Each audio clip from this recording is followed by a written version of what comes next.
Surprise. Nikhil, issue, माँ, कहाँ हो आप लोग? अरे ये कौन है? लगता है ईशु ने नई काम वाली रख ली है।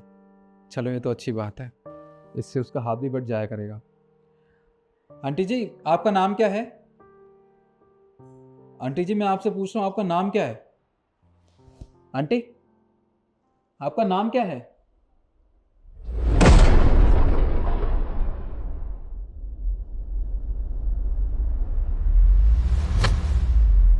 माँ,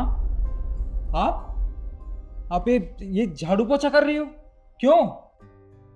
अरे वो तो बेटा घर गंदा हो रहा था तो मैंने सोचा कि पोछा लगा देती हूँ। माँ, आपको ये पोछा लगाने की क्या जरूरत थी? आपको पता है ना, आपके घुटनों का ऑपरेशन हुआ है। डॉक्टर ने आपको ज्यादा चलने फिरने से मना किया है, उसके बावजूद भी आप ये काम कर रही हो। अरे बेटा देख ना, धूल मिट्टी से घर गंदा हो रहा था तो मैं पड़ी पड़ी बोर हो रही थी। मैंने सोचा पोछा लगा लेती हूँ और इस बहाने मेरे पैरों की एक्सरसाइज भी हो जाएगी, बस इसलिए मैं ये काम कर रही थी। नहीं माँ, आप झूठ बोल रही हैं। ये काम आप खुद अपनी मर्जी से नहीं कर रही थी। आप झूठ बोल रही हैं ना मुझसे, मैं आपकी आंखों से पहचान सकता हूँ। अरे नहीं नहीं बेटा, तुझे कोई गलतफहमी हो गई है। मैं भला तुझसे झूठ क्यों बोलूंगी? और झूठ बोलकर मुझे क्या मिलेगा? नहीं माँ, एक बेटा अपनी माँ को बहुत अच्छे से जानता है और आप मुझसे झूठ बोल रही हो। ये काम आप अपनी मर्जी से नहीं कर रही हो, बल्कि ईशू आपसे करवा रही है ना। नहीं नहीं बेटा, बहू ने मुझे नहीं कहा, मैं तो खुद अपनी मर्जी से ये काम कर रही थी। अच्छा, कोई बात नहीं, आप अपनी मर्जी से ये काम कर रही थी ना, पर अब आप नहीं करेंगी क्योंकि मैं आ गया हूँ। अब ये सारा काम ईशू करेगी। रुकिए आप। ईशु, ईशु बाहर आना। अरे निखिल, तुम यहाँ? मम्मी जी, आप ये सब क्या कर रही हैं? मैंने आपको कितनी बार मना किया कि आप ये सब काम मत किया कीजिए, आराम किया कीजिए, पर आप मेरी सुनती नहीं है। ईशु, डॉक्टर ने माँ को आराम करने के लिए कहा था क्योंकि इनका ऑपरेशन हुआ था। इनको रेस्ट करना चाहिए। और ये क्या कर रही हैं? यहाँ पोछा लगा रही हैं। तो मैं अच्छे से पता थी ना ये बात। निखिल, तुम ये सब मुझे क्यों बोल रहे हो? मैं मम्मी जी से कोई काम नहीं करवाती हूँ। इवन उनसे मैं ना एक पानी का गिलास तक नहीं उठवाती हूँ। और मम्मी जी, आप देख रही हैं, आपकी वजह से ये मुझे डांट रहे हैं। आप बताइए ना कि आप ये सब अपनी मर्जी से करती हैं। मैंने तो आपको कभी नहीं बोला कि आप ये सब काम कीजिए, बताइए ना। अरे बेटा, मैं इसे कह रही थी कि ये सब काम मैं अपनी मर्जी से कर रही थी, तो उन्हें मुझे नहीं कहा, पर ये मेरी बात ही नहीं सुन रहा। एक मिनट,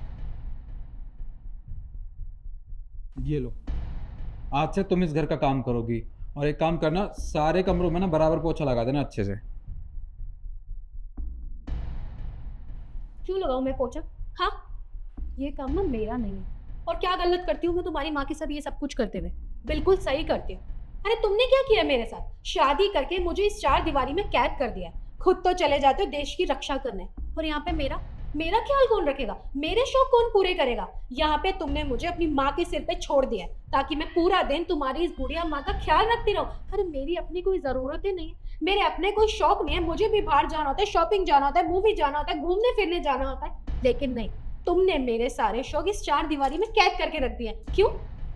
अच्छा, तो अब समझ आ गया मुझे कि जो मेरी माँ घर का काम कर रही थी ना, खुद की मर्जी से तो नहीं कर रही थी, सब कुछ तुम करवा रही थी इनसे। ईशु, तुम्हें ज़रा सी भी शर्म है? तुम मेरी माँ से ये काम करवा रही हो जबकि तुम्हें अच्छे से पता है कि इनको रेस्ट करना चाहिए। अरे बूढ़ी हो चुकी हैं, तुम क्यों हो इस घर में? इस घर का काम तो तुम भी कर सकती हो। और इस घर में कितने लोग रहते हैं जो तुम्हें इतने ज़्यादा काम लग रहा है? हाँ, अगर तुम चाहती तो ये काम खुद भी कर सकती थी। अगर नहीं कर सकती थी ना, तो एक नौकरानी रख ली होती। पर मेरी माँ को तुमने नौकरानी बना के रख दिया इस घर की। शर्म आनी चाहिए तुम्हें। तुम लोगों को शर्म आती है? तुम्हें शर्म आई तो मुझे यहाँ छोड़ के गए, इस घर की नौकरानी बना के रख दिया। जब तुम्हें शर्म नहीं आती ना, तो मुझे भी शर्म नहीं आती। और मुझे ना 1% भी पछतावा नहीं है कि तुम्हारी माँ से मैंने घर का काम करवाया, क्योंकि ये डिजर्व करती है। हाँ हाँ, क्यों पछतावा होगा तुम्हें अपनी गलती का? क्योंकि ये मेरी माँ है, तुम्हारी नहीं। अगर मैं तुम्हारी माँ के साथ यही सलूक करता ना, तब तुम्हें पता चलता। जुबान संभाल के बात करो। मेरी माँ के खिलाफ ना एक शब्द भी मत बोल देना। वाह, मैंने तुम्हारी माँ के बारे में सिर्फ कहा है, तब तुम्हें इतनी तकलीफ हो रही है। और तुमने मेरी माँ के साथ क्या किया, तब तुम्हें जरा भी तकलीफ नहीं हुई। तुमने एक बार भी मेरी माँ या मेरे बारे में नहीं सोचा। अरे मैं वहां बॉर्डर पे खड़े होकर देश की रक्षा करता हूँ और ये सोचता हूँ कि मेरे घर में मेरी माँ की सेवा मेरी बीवी कर रही होगी। पर यहाँ के क्या पता चलता है मुझे कि मेरी बीवी ने तो मेरी माँ को नौकरानी बना के रखा हुआ है। बस ईशु, बहुत हो गया तुम्हारा ड्रामा।